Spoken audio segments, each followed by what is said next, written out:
Negosiasi Ukraina dan Rusia kembali buntu. 4 putaran negosiasi antara Rusia dan Ukraina di Abu Dhabi gagal menggerakkan isu teritorial utama dari kebuntuan, dan sekarang juga muncul masalah jaminan keamanan dari Amerika Serikat. Penilaian negosiasi itu disampaikan Reuters. Argumen para ahli, Rusia terus menyerang sistem energi Ukraina, bahkan hari ini menyerang sektor energi nuklir. Masalah utamanya adalah Volodymyr Zelensky setuju membawa perjanjian damai ke referendum nasional Ukraina meski membahas penyerahan wilayah Donetsk dan Luhansk. Namun, Volodymyr Zelensky meminta jaminan keamanan dari Amerika Serikat sebelum pemungutan suara, sementara Washington belum segera menandatanganinya dan mengusulkan urutan berbeda.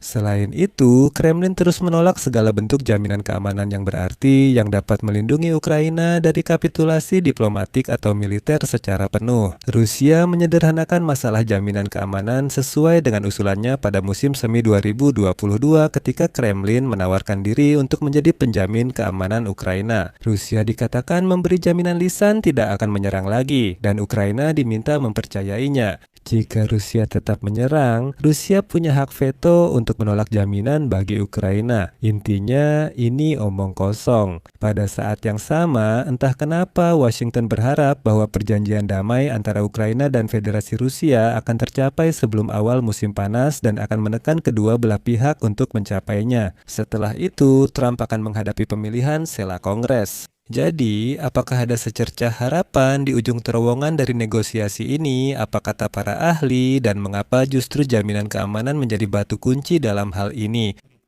Nama saya Alexei Peci. Mari kita bahas topik ini bersama-sama. Tapi sebelum kita mulai, saya minta kalian untuk subscribe ke channel ini. Beri like, tulis komentar apa saja di bawah episode ini, dan subscribe juga ke channel Telegram saya, Peci News. Link ada di deskripsi video. Saya akan mulai dari berita terbaru dan paling heboh, lalu membahasnya satu persatu secara berurutan. Analisisnya ada di bagian kedua episode ini. Pada malam 7 Februari, Rusia kembali menyerang Ukraina dengan sekitar 400 drone dan 40 rudal berbagai jenis. Pagi hari, Angkatan Udara Ukraina mengonfirmasi musuh menembakkan rudal Zircon K-101 kaliber dan drone Shahed. Pertahanan udara menembak jatuh 406 target, 24 rudal, dan 382 drone. Pada saat yang sama, tercatat 13 rudal dan 21 drone serang mengenai 19 lokasi serta jatuhnya puing-puing drone di 3 tempat lainnya. Arah serangan utama adalah wilayah Lviv, Ivano-Frankivsk, Rovno, dan Vinnytsia. Dan menurut Presiden Zelensky, target utama musuh adalah jaringan energi, pembangkit listrik, dan gardu distribusi. Di sini jelas terlihat upaya memutus total listrik Ukraina, menyebabkan pemadaman total, dan memaksa rakyat Ukraina menyerah. Menurut data pemerintah, gardu dan saluran udara 750 kV dan 330 kV terkena serangan. Ini adalah dasar dari sistem energi Ukraina. Pembangkit listrik tenaga termal Burstinska dan Dobrotovorska juga diserang, dan itu belum semuanya. Presiden Volodymyr Zelensky menyatakan bahwa serangan Rusia ke Ukraina hari ini memiliki tingkat serangan yang belum pernah dilakukan oleh teroris manapun di dunia.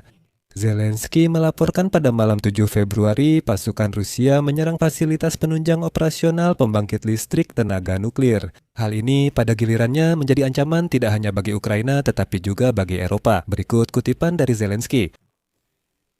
Unit reaktor nuklir di pembangkit listrik Ukraina hari ini menurunkan produksi listrik, 1 unit otomatis terputus. Ini adalah serangan yang belum pernah dilakukan teroris manapun di dunia. Rusia harus mendapat respons dari seluruh dunia, dari pihak yang peduli pada bahaya ini. Selain itu, Moskwa harus menunjukkan bahwa yang penting bagi mereka bukan hanya serangan dan perang seperti ini, tetapi juga negosiasi yang sedang berlangsung dan harus menghasilkan hasil. Namun sekarang semakin banyak sinyal bahwa negosiasi kembali mengalami kebuntuan.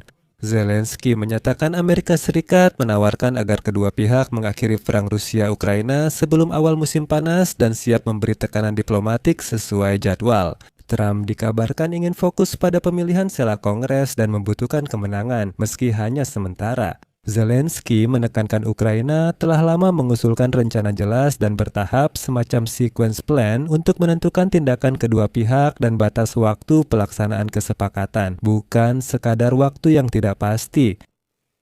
Kami ingin semua orang tahu tindakan kedua pihak dan jangka waktunya. Tujuan kami mengakhiri perang dan memastikan keamanan. Namun bagi Rusia, jadwal seperti itu tidak perlu karena tujuan negosiasi mereka hanya mengulur waktu. Reuters hari ini melaporkan 4 putaran negosiasi Rusia-Ukraina di Abu Dhabi gagal menggerakkan isu teritorial utama dari kebuntuan. Rusia masih bersikeras untuk mengambil alih seluruh wilayah Donbas, menuntut agar angkatan bersenjata Ukraina meninggalkan sekitar 5.000 km persegi wilayah Oblast Donetsk. Ukraina menganggap tuntutan tersebut tidak dapat diterima, meskipun mereka siap untuk solusi kreatif, misalnya pembentukan zona perdagangan bebas yang didemilitarisasi. Namun masalah ini tetap menggantung, sudah dibahas berkali-kali dengan berbagai variasi, tetapi Putin tetap berkata, "Tidak, serahkan Donbas kepada saya."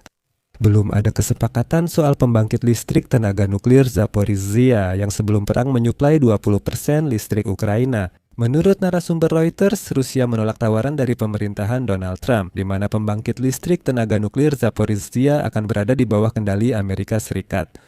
Menyuplai energi ke wilayah Rusia dan Ukraina. Vladimir Putin bersikeras agar pembangkit listrik tersebut tetap berada di bawah kendalinya dengan menawarkan sebagai gantinya untuk memasok Kiev seperti yang ia katakan listrik murah, yaitu menjual listrik ke Ukraina dari pembangkit listrik tenaga nuklir Zaporizhia yang telah dicuri. Saya sudah bilang ini di episode sebelumnya, saya ulangi lagi. Orang-orang Rusia adalah bangsa yang hidup menurut hukum pencuri yang sama sekali tidak bisa dimengerti. Orang Rusia secara langsung menyatakan dalam perundingan bahwa itu kini milik mereka. Kami mencuri stasiun ini, jadi sekarang milik kami. Jadi menurut hukum mereka, jika mencuri sesuatu, itu jadi milikmu. Mereka berkata, ya kami mencuri pembangkit listrik tenaga nuklir Zaporizhia, sekarang milik kami. Sekarang saya akan ungkap ketidaksesuaian utama dalam perundingan. Seperti yang saya katakan, kini sedang dibahas gencatan senjata dan pemantauan kepatuhan rezim penghentian tembak. Karena itu, muncul kelompok negosiasi terpisah, yaitu militer, dan ada alasannya. Setiap perjanjian damai kemungkinan akan diajukan ke referendum nasional Ukraina bersamaan dengan pemilihan presiden di sana. Orang Amerika mendesak agar pemungutan suara diadakan secepat mungkin. Setelah pemilihan Kongres Amerika Serikat November, Donald Trump diperkirakan lebih fokus pada urusan dalam negeri Amerika Serikat. Orang Ukraina menyatakan bahwa untuk mengadakan referendum dibutuhkan setidaknya 6 bulan. Di Abu Dhabi, opsi kompromi lewat pemungutan suara Mei telah dibahas. Apa saja syarat untuk mengadakan pemungutan suara tentang perjanjian damai? Pertama, gencatan senjata stabil. Kedua, jaminan keamanan dari Amerika Serikat. Zelensky secara langsung menyatakan bahwa tidak akan ada kesepakatan apapun selama belum ada jaminan keamanan dari Amerika Serikat dan sekutu-sekutu Barat. Untuk setiap pemungutan suara di Ukraina dibutuhkan gencatan senjata dan Kremlin punya sejarah sering melanggar janji, jadi tuntutan itu jelas adil. Namun pihak Trump mengatakan hal berikut, mari kita tanda tangani jaminan keamanan setelah referendum tentang perjanjian damai dilakukan dan setelah perjanjian damai itu sendiri ditandatangani. Inilah yang bisa jadi jebakan besar bagi Ukraina. Kremlin menolak semua jaminan keamanan yang bisa melindungi Ukraina dari kapitulasi diplomatik atau politik. Dan di sini saya merujuk pada pernyataan Menteri Luar Negeri Federasi Rusia Sergei Lavrov yang sehari sebelumnya menegaskan penolakan Kremlin untuk memberikan jaminan keamanan kepada Ukraina dari mitra Barat. Dia juga mengingatkan soal dukungan pada jaminan keamanan yang disetujui Federasi Rusia dalam perundingan Istanbul April 2022. Saya ingatkan, rancangan protokol Istanbul tahun 2022 tidak memberikan dasar untuk jaminan keamanan yang substansial dan akan membuat Ukraina tidak berdaya jika terjadi agresi kembali. Rancangan tersebut mengatur bahwa Rusia akan dianggap sebagai negara penjamin netral bagi Ukraina, Federasi Rusia dan Tiongkok akan memiliki hak veto terhadap mekanisme respons atas agresi di masa depan terhadap Ukraina. Ukraina berkewajiban untuk tetap netral, membatasi jumlah dan komposisi kekuatan militer secara ketat, dan tidak pernah menerima hak-hak militer serta mengatur pengakuan warga Ukraina untuk memperkenalkan Enko, bukan Karina, Anda juga Lavrov dalam reaksi terhadap para tahanan.